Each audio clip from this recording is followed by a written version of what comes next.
So this is an early 70s Argo 6x6 all-terrain amphibious vehicle. That's right, 6 wheels, 6-wheel drive. You might be able to tell that this thing is a huge piece of crap. Let me walk you through how terrible it is.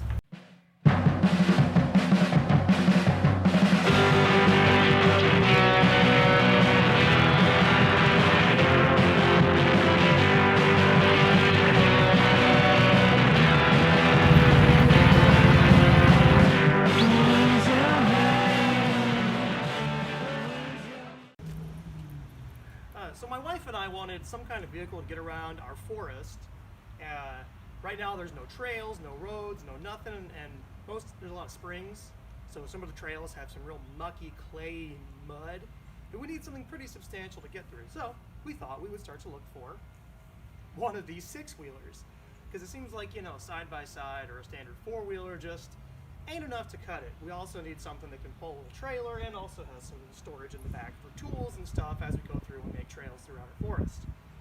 So I found this thing in Iowa for the princely sum of $800. Now you might be thinking, why would you pay $800 for this piece of crap?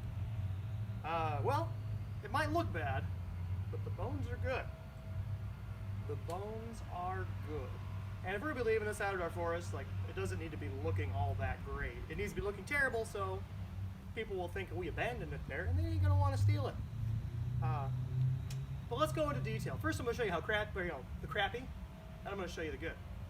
Let's walk through it.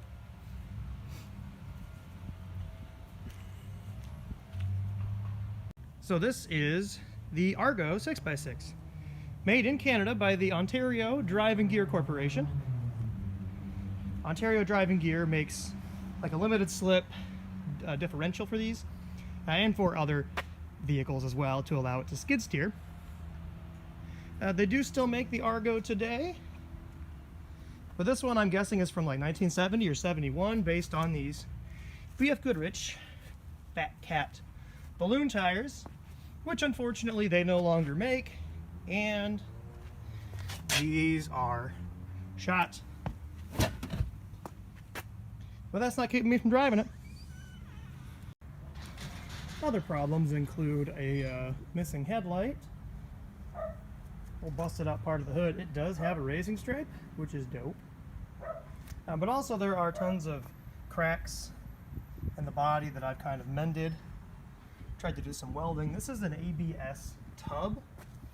So you see there's like some areas there where the grill has been busted out. There's more cracks along here that I'll need to fix. And they painted it and they didn't prep it well, so all the paint's flaking off. See back here, the backrest is deteriorated all. These little seats in the back are all gone. There's some poorly done fiberglass patches as well, meaning there's lots of holes in this thing and it's never going to float again. But that's okay, because I don't need it to float. But that's the bad. Let's talk about the good. So under the hood is a brand new 16 horsepower Duramax 420cc engine, which is actually a little bit bigger than the, that's actually about the same size as the 2-stroke engine that would have come in this originally. So that's good. It's got a nice little fuel pump there. Oh, and by the way, it's got a huge gas tank to run this little fuel zipper here. Now you go over to this side, you can see it has a CVT setup going into the transmission here. Now that's your skid steer transmission.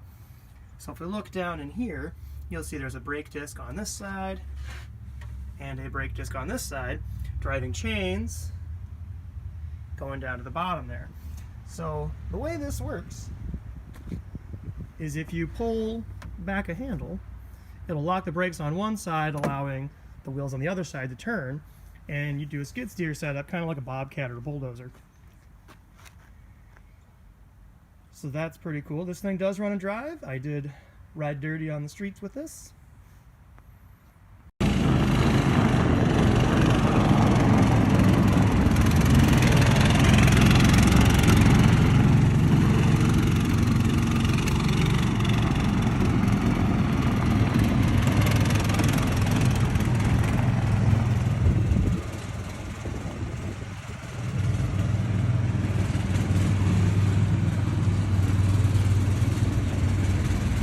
So let's go through the procedure here. So go ahead and we'll get the kill switch on there. Go down here, I put in a little primer bulb. So we give that a couple squeezes. Throw a choke on. And it is pull start, so we go down here, pull, and then easy peasy lemon squeeze.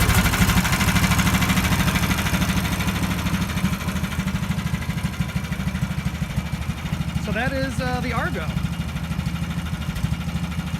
I'm thinking I might have to come up with a name with it. I don't know. I kind of like that it has one headlight. Might put a little eye patch over it or something. That'd be fun. Yeah, that's the Argo.